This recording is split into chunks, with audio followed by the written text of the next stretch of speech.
Well, hello everybody out there in YouTube and gun channels. This is number 2 of my gun reviews. I'm mainly known for doing lobbies and Good Morning Gun channels, so the review process for me is still going to be a little rudimentary. I will refine this as finances allow.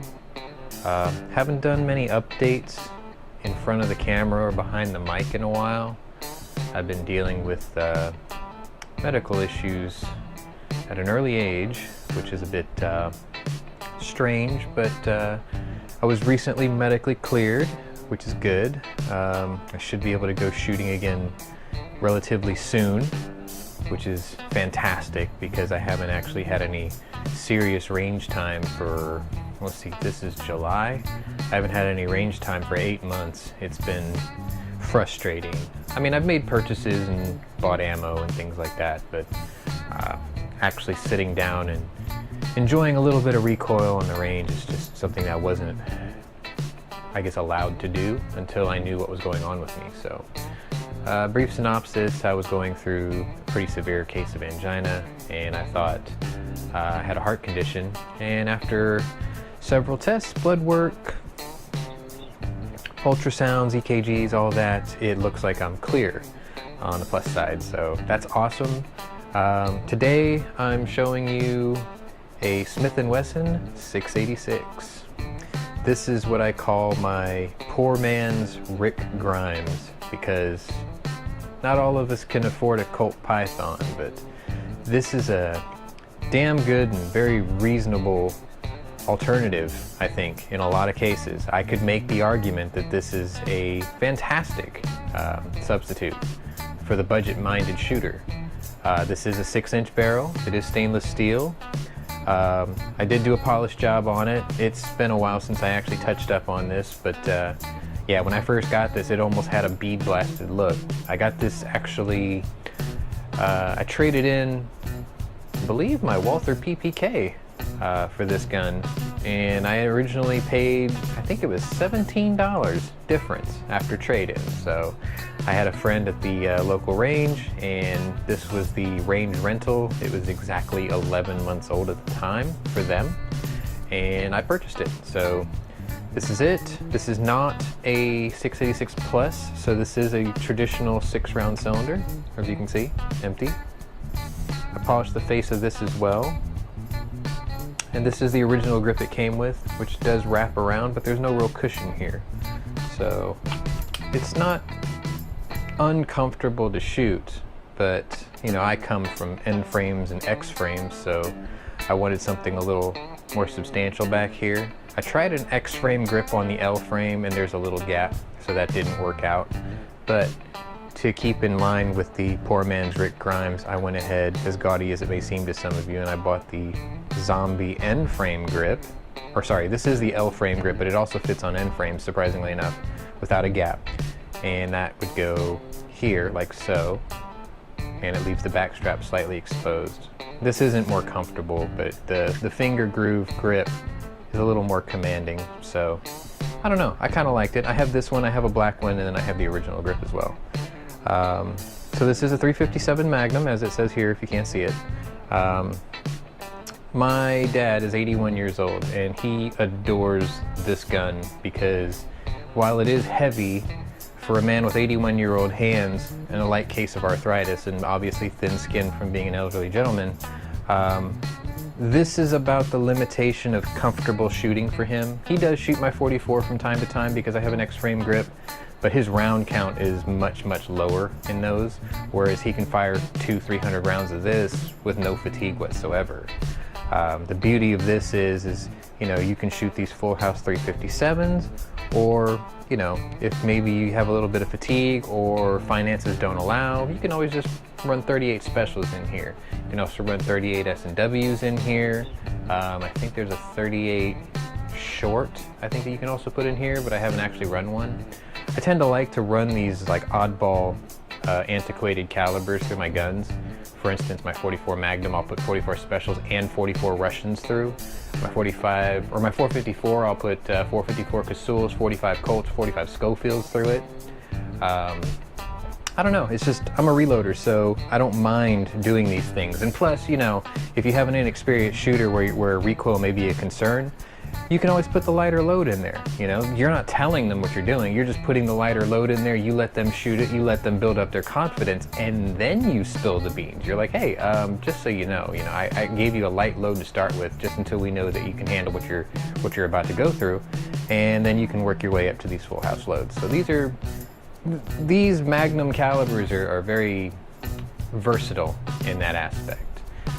Being a 686-6, it does have what people call the Hillary hole.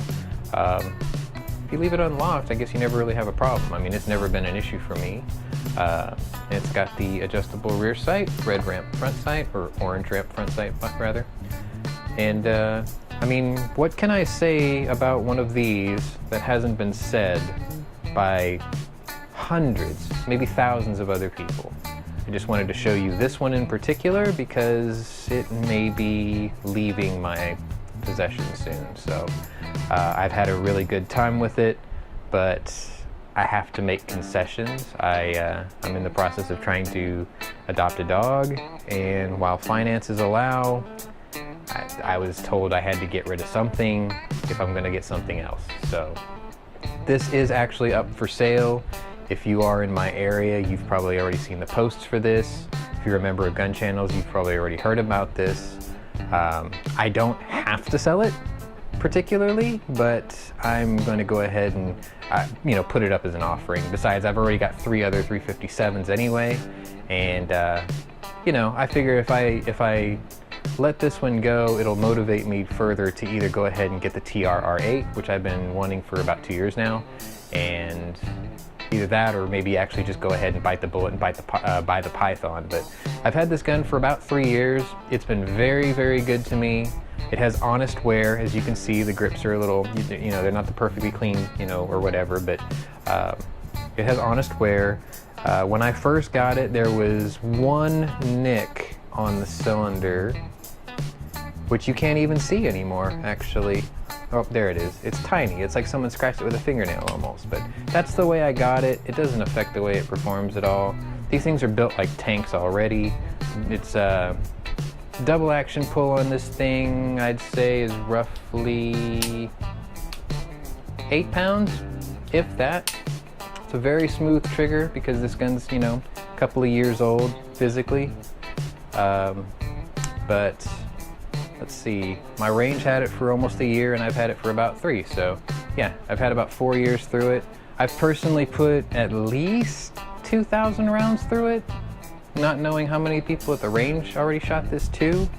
But they have a good armorer there and you have to buy their ammo, so they monitor the wear and tear on it and whatnot. The rifling is perfectly sharp, extra clean because I'm a stickler for cleanliness. The double action on this thing is insane. It's probably 2.5 pounds at best. I mean, this thing is just perfect. It breaks like snapping a carrot. And because of the full underbarrel lug, the weight is a little towards the front. Keeps it really, really nose heavy on upon recoil. You can drill a hole with this thing at 25 yards, 6 for 6. Every time. I usually take this gun to the range with me and I'll draw a smiley face at 10 yards with it before I leave. Usually I'll take several pistols and rifles and I'll go ahead and sight them in and do my grouping with them. I plan on actually giving you guys some shooting like at the range videos. It's just, the last few months have just been ridiculous for me, and right now here in Texas it's over 120 outside, at the range, so at ground level or whatnot. But I just thought I'd go ahead and show this off to you. This is a 686-6. It may or may not be in my possession for much longer, but it's been good to me. If you are a new shooter or you want just something that's a little bit maybe large and flashy, this isn't obviously a daily carry type gun, but maybe with a drop leg holster or something you probably could, or even a shoulder rig if you really wanted to. But yeah, this is a great you know, honestly, I would call this a decent starter gun. It's weighted enough and it's manageable enough. It's not exactly pricey. I mean, I think the original MSRP on this was $7.99, but you know, I mean, just if you wanted to get into the revolver market in general, or just if this tickles your fancy and you wanted something to play with at the range, I can't think of anything better that's of reasonable caliber. I mean, this does it all. You know, this will take small game if you need to. You can dispatch things with this if you had to. Self-defense if you were required to do so. Great range gun, and easy to clean, easy to maintain, easy to control.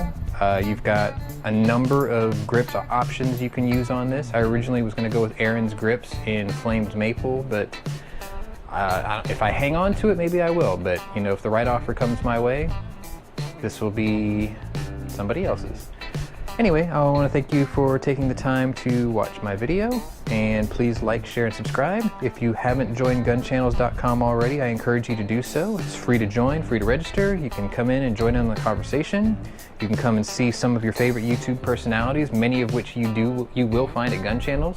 Almost everyone hosts a nightly chat during the weekdays. We do have weekend shows as well.